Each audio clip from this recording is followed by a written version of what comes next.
Classes. My self Awanish. ठीक है, तो आज हम बात करने वाले हैं बच्चों एसएसटी का जो हमारा पार्ट 2 है। तो पार्ट 2 में क्या क्या चीजें हम पढ़ने वाले हैं। देखो बच्चों, जो पार्ट 2 है ना, वो क्वेश्चन नंबर आपका सेकंड आएगा। ठीक है, यानी जो आपका ग्रुप होगा ग्रुप बी होगा, एंड उसके अंदर आपके 8 से 10 क्वेश्चन सीरीज वाइज कराएंगे आपको, और प्रत्येक क्वेश्चन आपका 3 नंबर का होगा। देखिए क्या होता है कि 3 नंबर का क्वेश्चन कैसे डिफाइन करना चाहिए, हम वो चीजें भी डिस्कस करेंगे, एंड कुछ महत्वपूर्ण क्वेश्चन आपको बताएंगे और उसके आपको आंसर्स बताएंगे। ठीक है बेटा, तो अब हम शुरू करते हैं। तो बच्चों, आपका क्वेश्चन नंबर फर्स्ट है, भूमंडलीय विश्व निर्माण में आधुनिक तकनीक की भूमिका का उल्लेख कीजिए। ठीक है, कहने का मतलब क्या है कि भूमंडलीयकरण का मतलब ये होता है बच्चों कि जब व्यापार, शिक्षा, संस्कृति और जो हमारा ट्रांसपोर्टेशन है, जैसे आप लोगों को पता है कि पहले के ज़माने में ट्रांसपोर्टेशन की इतनी सुविधा नहीं हुआ करती थी। ठीक है, आज की डेट में तो क्या है, आप लोग देखते हैं कि आपको चिट्ठी भी अगर लिखनी है, ठीक है, तो चिट्ठी लिखनी तो क्या करते हो, व्हाट्सएप पे टाइप कर देते हो, भेज देते हो। बट पहले के ज़माने में ऐसा हुआ करता था कि हमारे को अगर कोई अपना संदेश किसी तक पहुंचाना है तो संदेश पहुंचाने के लिए बहुत ज़्यादा टाइम लगता था।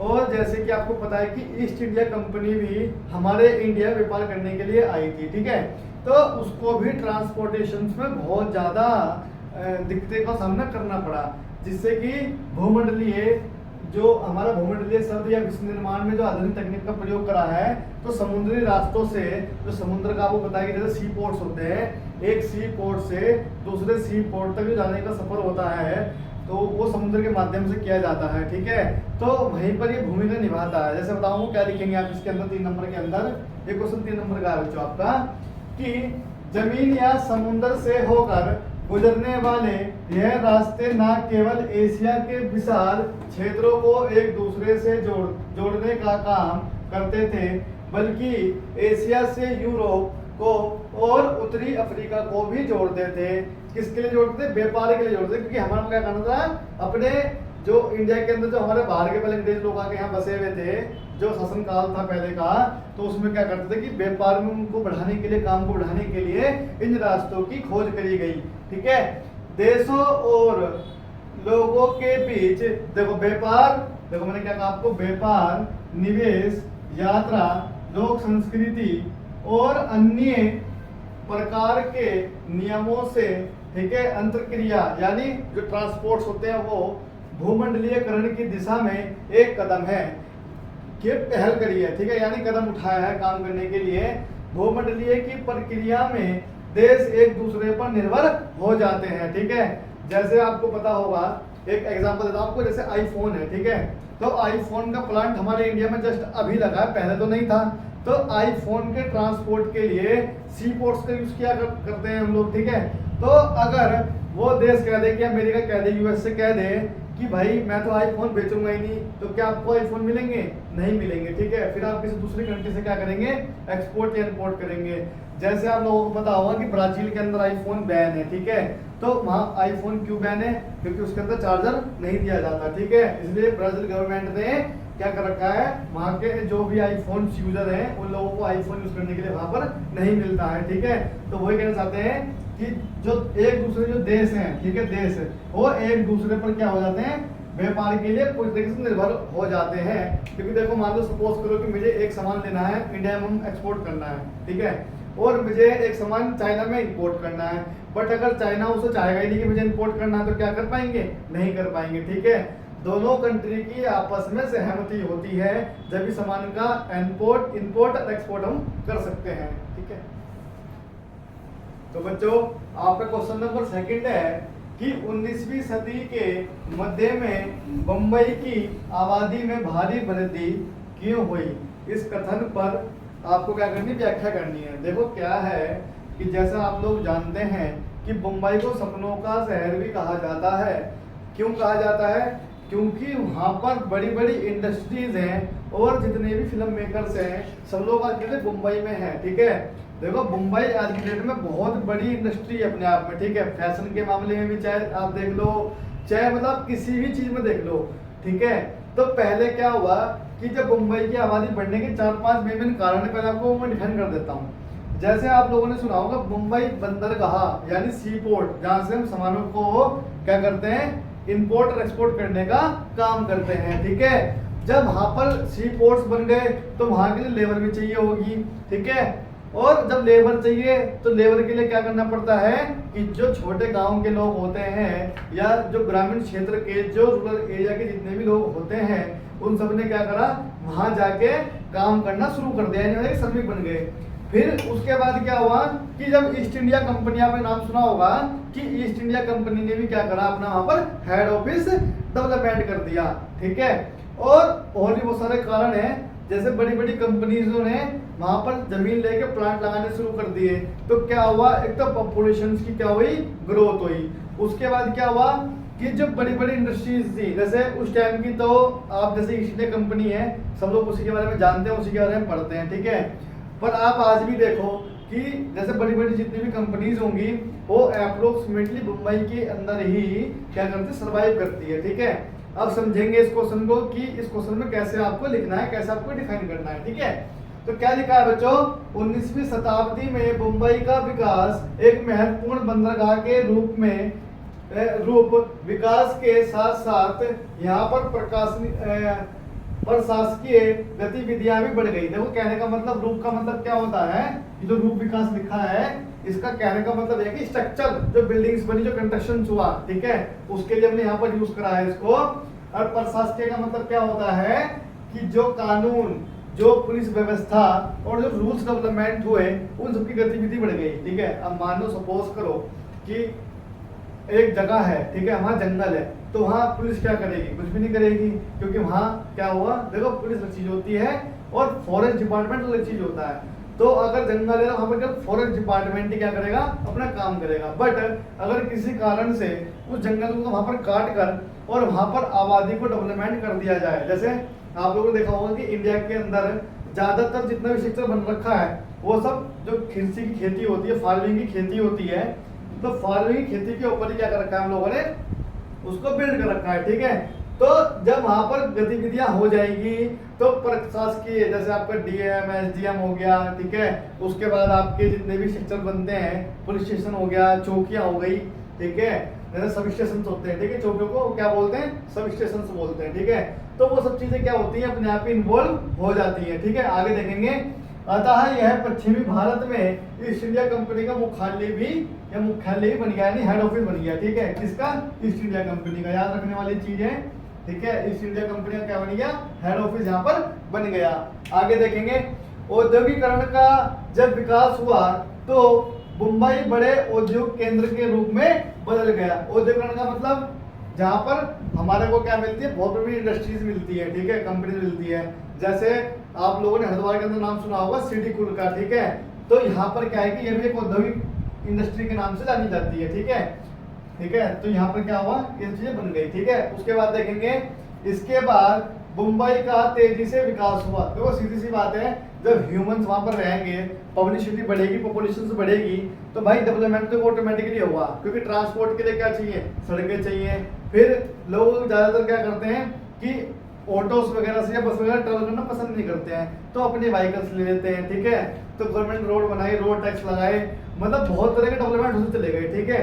तो ये मुंबई में सबसे पहले हुआ हमारे यहाँ, ठीक है। और देखो आगे कि शहर फैलने लगे, यानी जो सिटी है वो बड़ी होने लगी धीरे धीरे, ठीक है। और व्यापारी यानी बिजनेसमैनों ने आगे क्या करा, यहाँ पर अपना व्यापार करना शुरू कर दिया। कारोबारी देखो वो चीज है, उद्योगपति जो इंडस्ट्री होती है, कंपनी के मालिक होते हैं, ठीक है, उद्योगपति लोग जो बड़े बड़े बिजनेसमैन होते हैं। दुकानदार, आदमी सामान जब रहेगा तो दूध, चीनी, चाय पत्ती सब चीजों की रिक्वायरमेंट पड़ती है, ठीक है, एफएमसीजी प्रोडक्ट चाहिए होते हैं, तो वो सब चीज यहाँ बढ़ेगी। श्रमिकों की संख्या बढ़ने में जो श्रमिकों की संख्या है उसका कार्य क्या हुआ, बढ़ा हुआ, क्योंकि देखो क्या होता है कि जब एक इंडस्ट्री है तो वहाँ पर कुछ लोग काम करेंगे, जब दो होंगी तो कुछ और काम करेंगे, जब बहुत सारी मैनी इंडस्ट्रीज हो जाएंगी तो वहाँ पर क्या चाहिए होगा, मैनी पॉपुलेशंस के लिए क्या चाहिए होगा कि जो वर्कर भी मैनी चाहिए होंगे, यानी बहुत ज्यादा वर्कर वहाँ पर क्या चाहिए होंगे, आपको काम करने की रिक्वायरमेंट पड़ती है। जैसे आप एग्जाम्पल देखेंगे अपने हरिद्वार का, ठीक है, तो पहले शेड्यूल में 2 कंपनी थी, 3 थी, 4 थी। तो उस टाइम क्या थे, जो समय की कंपनी थी वो बहुत छोटी सी कंपनी हुआ करती थी। उस टाइम पे इतनी बड़ी कंपनी नहीं हुआ करती थी। तो वहाँ बहुत छोटे छोटे मतलब जैसे 50 लोग काम कर रहे हैं, 100 लोग काम कर रहे हैं, 150 लोग काम कर रहे हैं। बट आज 2023 के अंदर आप देखेंगे कि 400, 500, 600 कंपनी, बहुत सारी कंपनीज के प्लांट लगे हुए हैं। तो उन कंपनीज के अंदर भी अगर एग्जांपल देखें कि किसी कंपनी के अंदर अगर 200 लोग काम कर रहे हैं, ठीक है, तो 500 कंपनी है, तो कितना बड़ा साइज हो गया, ठीक है, कितना बड़ा साइज हो गया कि यहाँ पर लोगों की जो क्वांटिटी थी वो बहुत बड़ी हो गई, ठीक है। तो वही क्वेश्चन के अंदर पूछा गया था आपको। बाकी 2-4 पॉइंट आप अपने आप से भी यहाँ पर डिफाइन कर सकते हैं। तो बच्चों आपका नेक्स्ट क्वेश्चन है क्वेश्चन नंबर 13 कि मुद्रण संस्कृति ने 19वीं शताब्दी में भारत में राष्ट्रवाद के विकास में किस प्रकार सहायता की। ठीक है, देखो मुद्रण का मतलब बेटा खाली मुद्रा नहीं होती। देखो मुद्रा मुद्रा मंत्र समझो। देखो मुद्रा का मतलब होता है पैसा, ठीक है। कौन सी वाली मुद्रा की बात कर रहे हैं, इस वाली मुद्रा की, मुद्रा यानी पैसा, ठीक है। और ये है मुद्रण, ठीक है, मुद्रण। दोनों में क्या डिफरेंस होता है, इसका मतलब होता है पैसा, मनी, जो आजकल चाहिए होती है लोगों को, ठीक है। और ये होती है जो प्रिंटिंग होती है, ठीक है, प्रिंटिंग, ठीक है।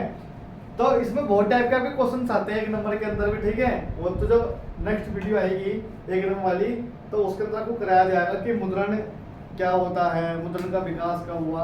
अभी मैं थोड़ा आपको एक्सप्लेन कर देता हूँ ऐसे, ठीक है। तो बेटा जो मुद्रण है ना, उसकी जो खोज करी है वो चीन ने करी है, चाइना के, ठीक है। अब चाइना ने करी है, तो चाइना में किसने करी है, एक बुटेनबर्ग पढ़ा होगा आप लोगों ने, ठीक है। तो बुटेनबर्ग ने मुद्रण संस्कृति की खोज करी है। कब करी है बेटा, 1450 ईस्वी में करी है, ठीक है।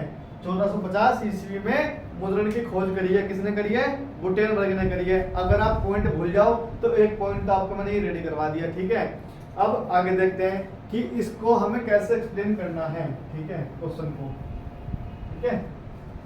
देखो मैंने क्या लिखा है, मैंने यहाँ पर लिखा है कि मुद्रण संस्कृति ने भारत में राष्ट्रवाद के विकास में निम्न प्रकार मदद करी है।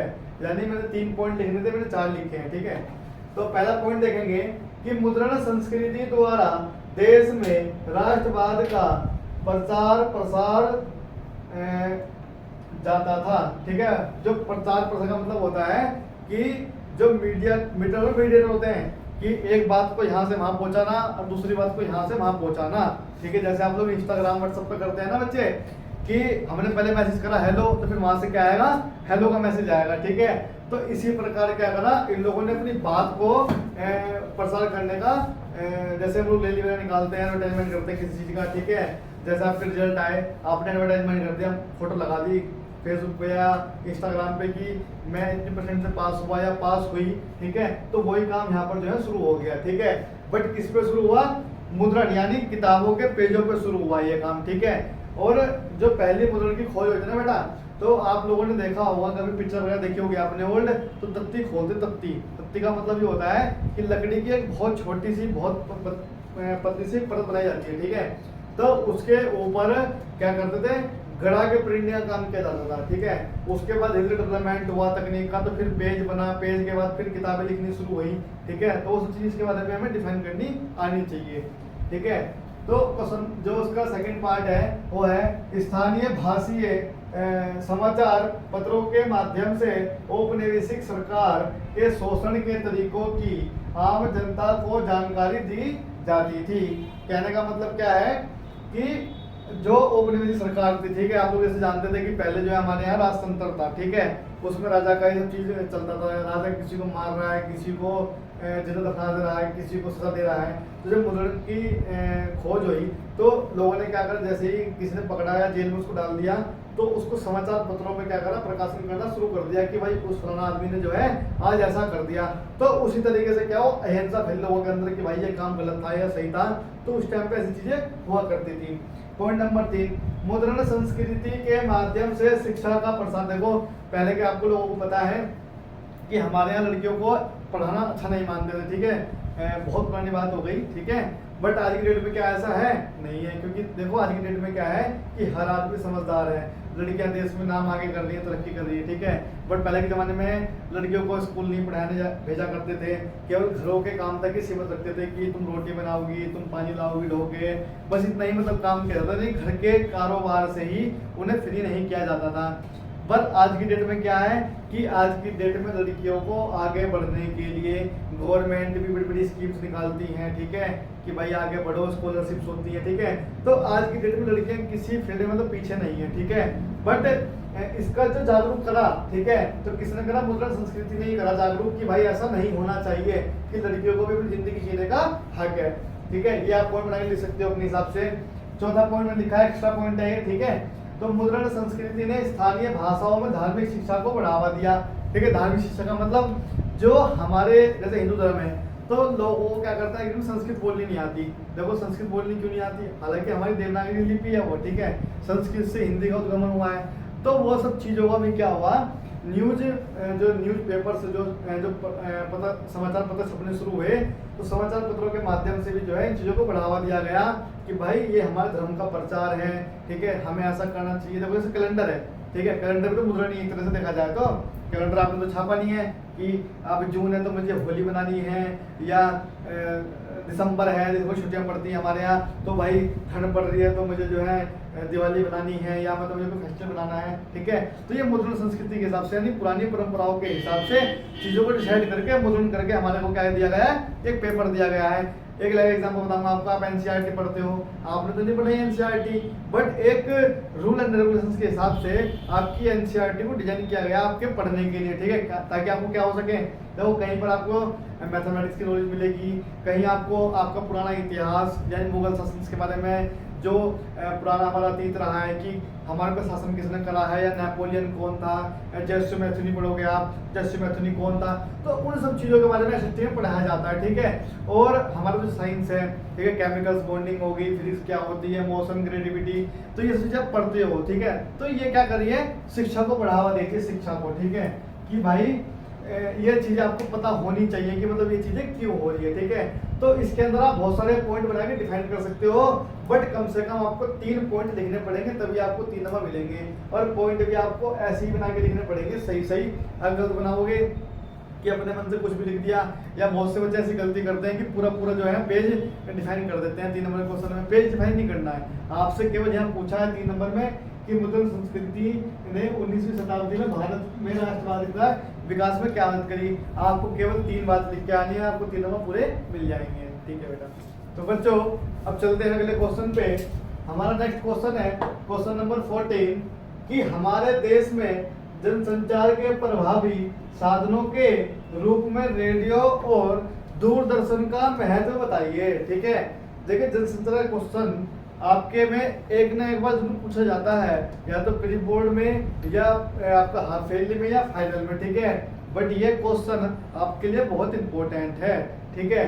जनसंचार का मतलब होता है कि ऐसे साधन जिनसे हमें कोई भी वार्तालाप यानी कोई न्यूज़ होगी या कोई सूचना हो गई वो हमारे तक पहुंचाई जाती है, चाहे वो ऑडियो इनपुट में हो, चाहे वो वीडियो यानी वीडियो प्लस ऑडियो दोनों इनपुट में हो, ठीक है। तो यहाँ पर ऐसे ही 2 एग्जाम्पल दिए गए हैं कि रेडियो और दूरदर्शन का क्या महत्व है, ठीक है।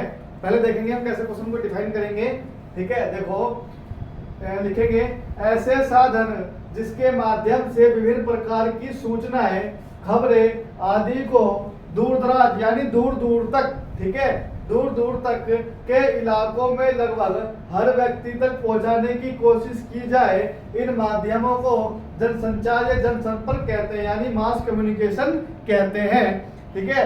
कहने का मतलब वही जो ना पहले डिफाइन करा, ठीक है, कि ऐसे उपकरण या ऐसी मशीनरी जिनकी मदद से हम कोई भी सूचना या कोई भी खबर ऑडियो या वीडियो प्लस ऑडियो तक या उसमें कन्वर्ट करके दूसरे व्यक्ति तक पहुंचाई जाए, तो ऐसे जितने भी माध्यम है उनको जनसंचार माध्यम या जनसंपर्क कहते हैं।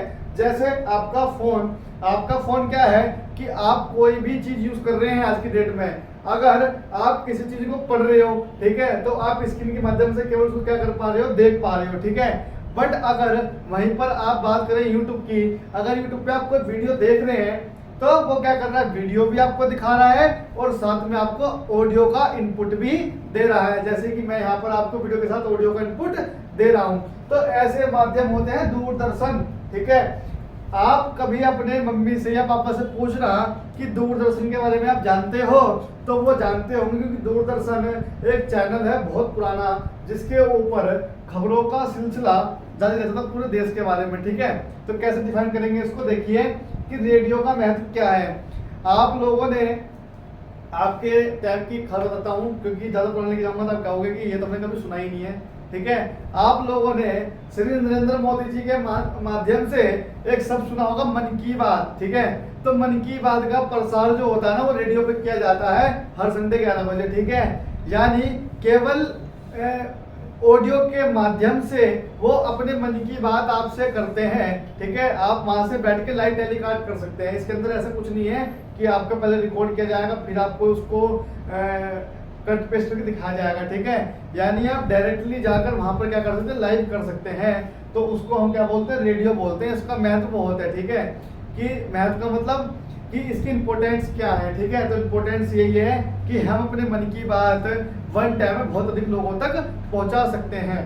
दूरदर्शन का मतलब क्या होता है कि जैसे मान लो, अब जैसे मान लो मैं आपको एसएसटी पढ़ा रहा हूँ यहाँ पर खड़े होके, अगर मैं आपको केवल बोल के एसएसटी पढ़ाऊं और वीडियो ना दिखाऊं, आप कहोगे सर क्या पढ़ा रहे हो ये, ठीक है समझ में नहीं आ रहा है। बट मैं आपको क्या दिखाना चाह रहा हूँ कि साथ में आपको पिक्चर्स भी दिखा रहा हूँ कि मैं कैसे पढ़ा रहा हूँ या मैं कैसे बात कर रहा हूँ या मैं कैसे चीजों को लिख रहा हूँ, कैसे डिफाइन कर रहा हूँ। ठीक है, तो ऐसे उपकरणों को हम क्या बोलते हैं, दूरदर्शन की महत्व बोलते हैं। यानी इन चीजों को हम देख के क्या कर सकते हैं, समझ सकते हैं। आपको इन दोनों पॉइंट पे डिफाइन करना है अपने आप। ठीक है, और इस क्वेश्चन को ऐसे करके आपको डिफाइन करना है। ये क्वेश्चन आपको 3 नंबर का है। ठीक है बच्चों, तो बच्चों शुरू करते हैं अगला क्वेश्चन आपका। तो क्वेश्चन नंबर 15 है आपका, लोग लोकतंत्र को क्यों अधिक पसंद करते हैं, कोई 3 उदाहरण देकर बताइए। ठीक है, लोकतंत्र का मतलब बेटा यह होता है, एक डेफिनेशन दी गई है इसकी, पहले आपको वो समझा देता हूँ। जनता के लिए जनता द्वारा शासन लोकतंत्र कहलाता है। ये परिभाषा अब्राहम लिंकन ने दी है। ठीक है, आपसे पूछ सकते हैं कि लोकतंत्र की डेफिनेशन किसने दी है 1 नंबर में, तो आप वहां पर नोट कर लेंगे, अब्राहम लिंकन ने लोकतंत्र की डेफिनेशन दी है। डेफिनेशन कौन सी दी है, देखो लोकतंत्र की बहुत अधिक डेफिनेशन डिफरेंट। ठीक है, तो डिफरेंट डेफिनेशंस के जो राइटर्स है ना वो अलग अलग हैं, बट जो मेनली आपकी एनसीईआरटी में प्रिंटेड ना वो यही है कि जनता के लिए जनता द्वारा चुना गया शासन लोकतंत्र कहलाता है। ठीक है, यानी इसमें क्या होता है कि पूरा का पूरा कंट्रोल ना लोगों के हाथ में होता है। ठीक है, बट इसमें राजतंत्र का भी क्वेश्चन आ सकता है आपसे कि राजतंत्र लोकतंत्र से बेटर है या नहीं है, या लोकतंत्र राजतंत्र से बेटर है या नहीं है। राजतंत्र में क्या होता था कि पूरा का पूरा कंट्रोल ना राजा के हाथ में ही होता था, यानी राजा का बेटा राजा होगा और बेटे का बेटा राजा ही बनेगा, मतलब कोई दूसरा आदमी वहां पर क्या करता था, राजा नहीं बन सकता था। बट आज की डेट में ऐसा कुछ नहीं है, आप वोटिंग के माध्यम से अपना जो आपने जो नेता चुना है, जो शासक चुना है, उसको आप हर 5 साल के बाद क्या कर सकते हैं, चेंज कर सकते हैं। अगर वो काम अच्छा कर रहा है तो आप उसको अगली बार वोट देके जिताओ, अगर काम अच्छा नहीं कर रहा है तो अगली बार किसी और को वोट देके जिताओ। ठीक है, तो ये भी लोकतंत्र के गुण होते हैं। ठीक है, और हमारे इंडिया में वोट करने का अधिकार जो है वो 18 वर्ष के लोगों को होता है, यानी 18 वर्ष अगर आपकी उम्र है और आपके पास आपका पहचान पत्र, एक आइडेंटिफाई नंबर होता है, ये पहचान पत्र अगर आपके पास आपका बना हुआ है तभी आप वोट दे सकते हैं, बिना पहचान पत्र के आप वोट नहीं दे सकते हैं। ठीक है, तो समझेंगे इसमें क्या कहना चाह रहा हूं मैं आपसे। लोकतंत्र एक प्रकार का शासन व्यवस्था है जिसमें सभी व्यक्ति को समान अधिकार है। जैसे आपके 6 मौलिक अधिकार है, मैंने आपको लास्ट वीडियो में बताया ये चीज कि हर किसी को इक्वल रखा गया है, किसी को डिफरेंट नहीं समझ जाता है इंडिया के अंदर। ठीक है, तो पॉइंट नंबर 1, ठीक है, लोकतंत्र में लोग अपने शासक को चुनने का अधिकार रखते हैं। देखो मैंने वही चीज आपको कही कि आप 5 साल के बाद चाहे बीजेपी को लाओ, चाहे कांग्रेस के लाओ, चाहे मायावती को लाओ, चाहे अखिलेश यादव को लाओ, वो आपके ऊपर डिपेंड करता है कि आपको कौन सा शासक अच्छा लग रहा है। ठीक है। पॉइंट नंबर 2 है लोकतंत्र में हम खुलकर अपनी बात रख सकते हैं। जैसे देखो आप लोगों को पता है कि हमारे इंडिया के अंदर आए दिन कोई ना कोई कांड होते रहते हैं, तो हम लोग उसके लिए रैली निकालते हैं या कुछ भी निकालते हैं, तो वहां पर आपको ना अपनी पूरी बात रखने का अधिकार है। आपको कोई पुलिस मना नहीं करेगी, कोई सरकार मना नहीं करेगी कि आप ये काम नहीं करोगे या आप ये नहीं कर सकते हैं। ठीक है। यानी आपको पूरी की पूरी आजादी है 100% कि भाई आप कुछ भी कर सकते हो।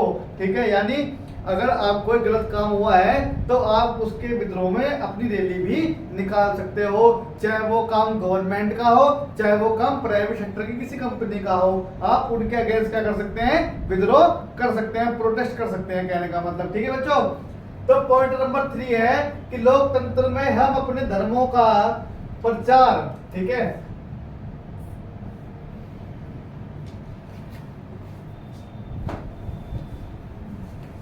प्रचार और प्रथाओं का प्रचार खुलकर कर सकते हैं। देखो मैंने लास्ट वीडियो में बताई थी आपको ये बात कि हमारे यहाँ क्या है कि देखो जैसे हमारे हिंदुओं में त्योहार आते हैं 9 दिन के 9 दुर्गों के माता रानी के। ठीक है। तो हम उसमें फास्ट रखते हैं। ऐसे ही मुसलमानों के क्या आते हैं, मुहर्रम आते हैं। सिखों के यहाँ क्या आती है, जयंती आती है।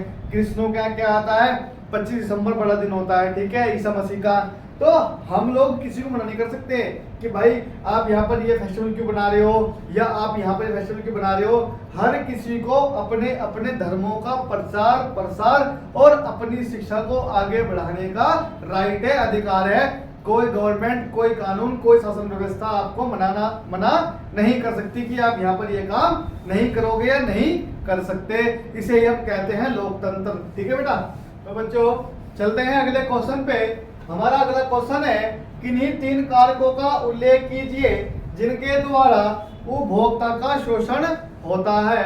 यानी कोई सामान 5 रुपए का है, आपको वो सामान 10 रुपए का मिल रहा है। जैसे आप लोगों ने कभी देखा होगा हमारे उत्तराखंड में बाढ़ आई थी। ठीक है। तो बाढ़ के टाइम पे क्या हुआ था बच्चों कि जो 5 रुपए का बिस्कुट था वो 100 रुपए में लोग खरीद रहे थे। क्यों?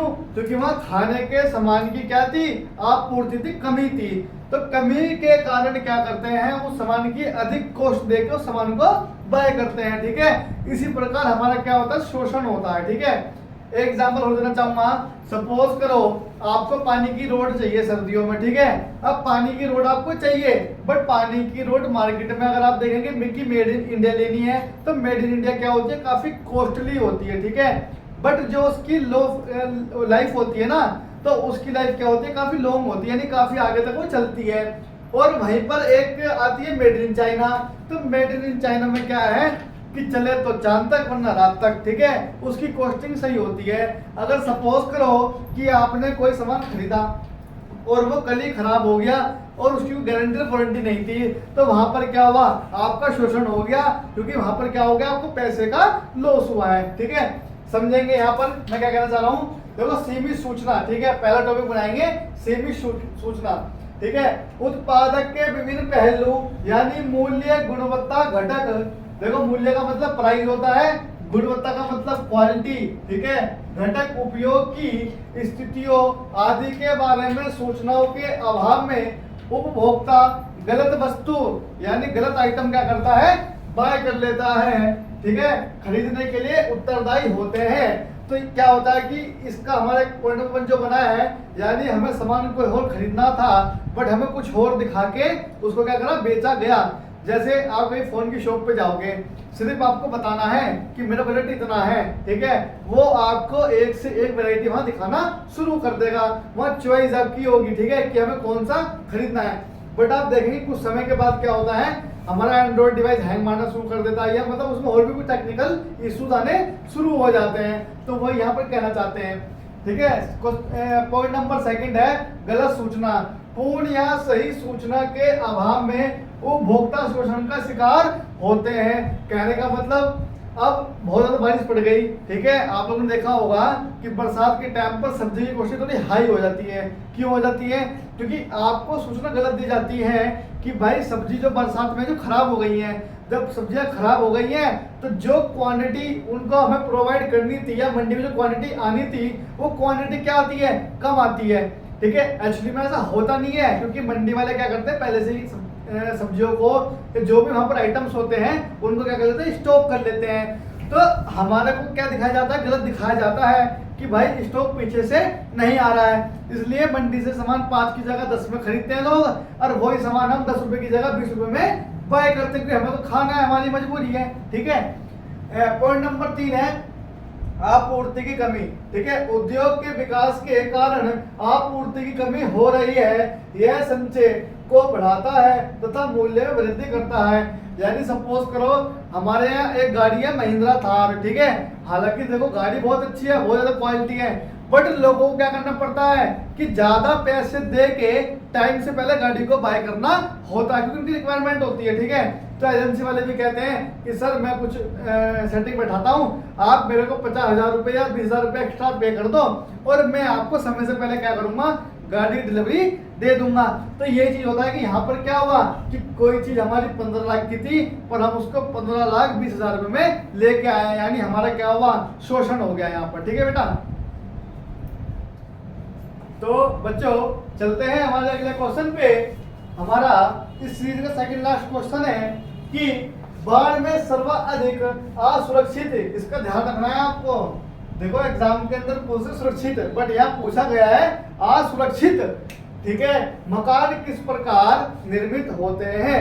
देखो कहने का मतलब क्या है कि एग्जाम में पूछे सुरक्षित मकान कैसे डेवलपमेंट होते हैं, बट यहाँ पर क्वेश्चन आपसे बिल्कुल क्या करा, अलग ही तरीके से पूछा गया है। तो देखो असुरक्षित मकान बनाने का क्या रीजन होता है कि जिन लोगों के पास पैसे का अभाव होता है वो लोग मकान बनाने में कंजूसी करते हैं।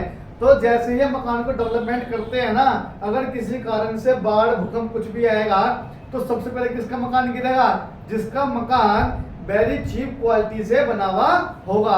देखो क्या क्या होते हैं, 3 पॉइंट लिखने पड़ेंगे इसमें। तो पॉइंट नंबर 1 बताता हूं मैं आपको कि बच्चों जो गहराई होती है, गहराई, ठीक है, जो बहुत अच्छी क्वालिटी का मकान होता है ना उसकी गहराई 2 मीटर तक होनी चाहिए। ठीक है, बट यहाँ पर क्या पूछा है आपसे, असुरक्षित।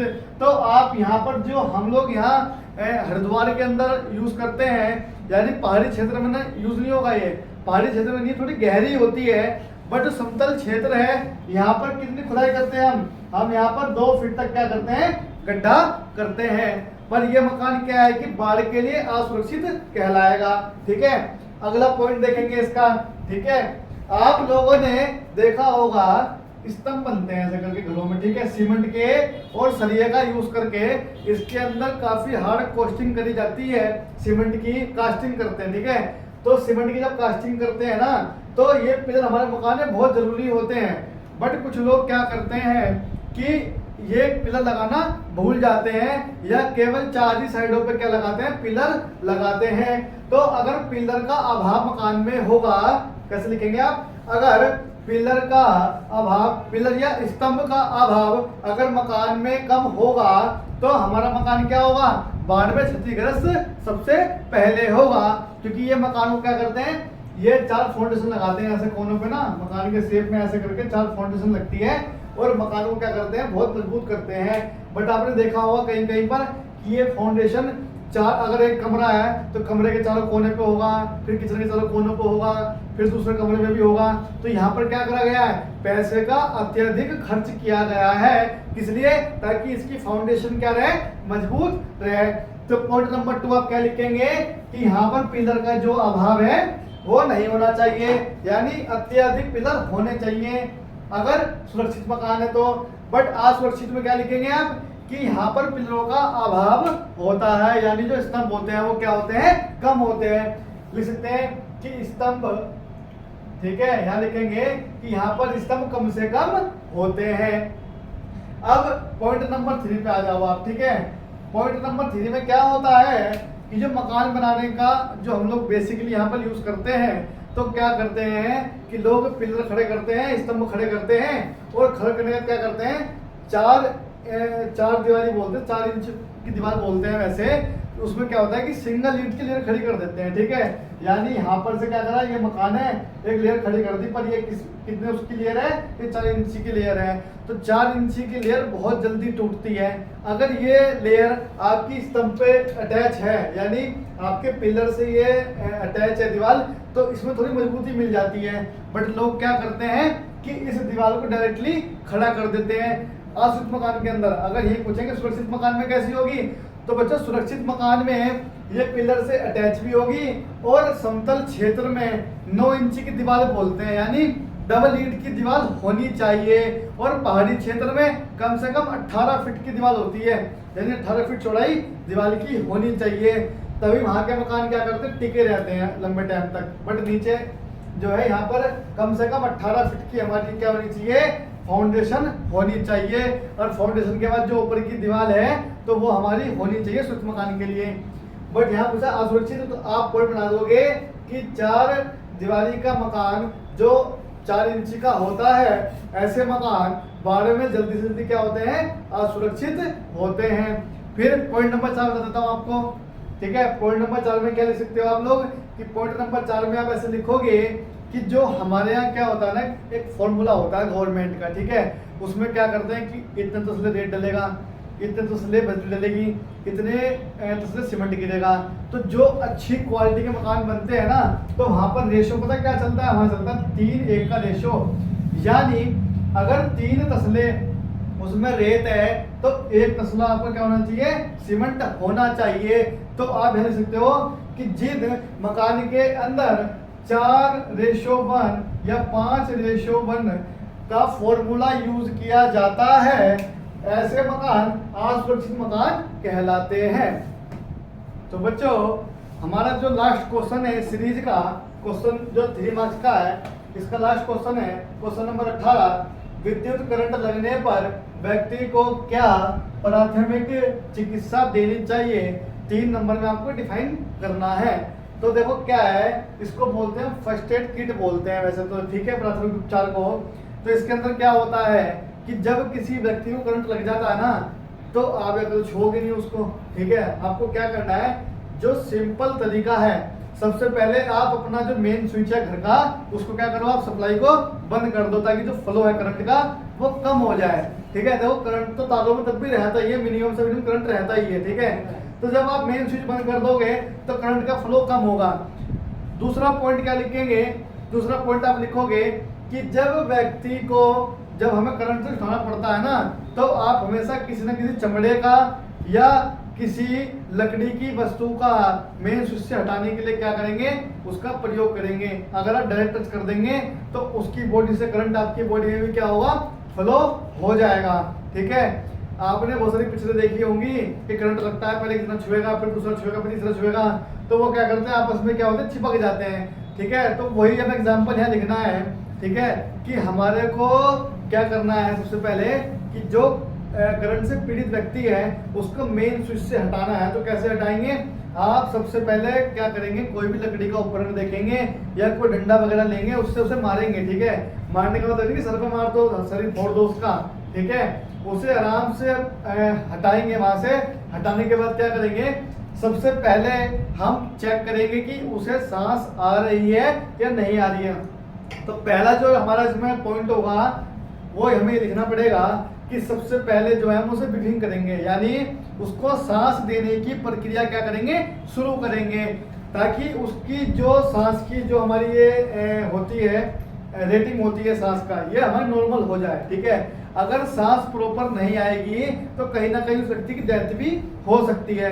तो हमारा पहला काम यही होगा कि हम जो है उसकी सांस को क्या करें, उसकी सांस को चेक करें।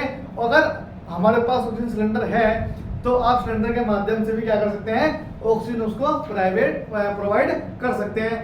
बट फर्स्ट एड किट में चीज तो होती नहीं है, तो आप मुंह से मुंह लगा के सांस का क्या कर सकते हैं, आदान प्रदान कर सकते हैं।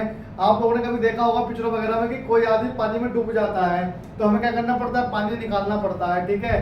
तो क्योंकि देखो वहां कोई हॉस्पिटल तो होता नहीं है, तो फर्स्ट एड किट का मतलब यही होता है कि वो सर्विस जो हम पेशेंट को हैंड टू हैंड प्रोवाइड क्या कर सकते हैं, प्रोवाइड कर सकते हैं, ठीक है। पॉइंट नंबर जो 2 लिख सकते हैं आप इसके अंदर, जो उस व्यक्ति के जो पॉइंट जल गए होंगे, ठीक है, आप उस पॉइंट को साफ कर कर, जो भी पॉइंट जले होंगे, चाहे हाथ हो, चाहे उंगली हो, चाहे नाखून हो, चाहे हमारी स्किन हो, बॉडी की या पैर की स्किन हो, तो उस बॉडी को साफ करके हम क्या कर सकते हैं, उनके ऊपर पट्टी करना मोस्ट इम्पोर्टेंट होता है। अच्छा, तीसरी चीज क्या ध्यान रखेंगे कि जो तीसरा पॉइंट आप लिखेंगे तो पट्टी करते समय आपको सेवलॉन या डिटोल का यूज ही करना चाहिए, ठीक है। अगर आप कोई भी ट्यूब लगा के ऐसे बांध देंगे तो सबसे पहले आपको नॉलेज होनी चाहिए कि भाई ये दर्द की ट्यूब है या ये हमारी जो ट्यूब है ये जलने की ट्यूब है, ठीक है, या वो विक्स है। देखो बहुत से कलाकार ऐसे भी होते हैं कि देखिए कोई भी दवाई ठाई रगड़ दी, जैसे बुखार में क्या करते हैं, हमें खांसी की दवाई खा देते हैं। तो ट्रीटमेंट भी ऐसे आदमी से लो जिसे पता हो कि भाई इस दवाई का क्या मर्ज है या ये दवाई किस चीज के लिए बनी है, तो वही चीज हमें क्या करनी पड़ती है, यहाँ पर डिफाइन करनी पड़ती है, ठीक है। तो इन सब चीजों का आपको ध्यान रखते हुए ही फर्स्ट एड किट का यूज क्या करना चाहिए, यूज करना चाहिए, यानी प्राथमिक उपचार प्रॉपर रूल से करना चाहिए, ठीक है। तो मिलते हैं हम अपनी नेक्स्ट क्लास में, जो नेक्स्ट क्वेश्चन होंगे, ठीक है। Thanks for watching.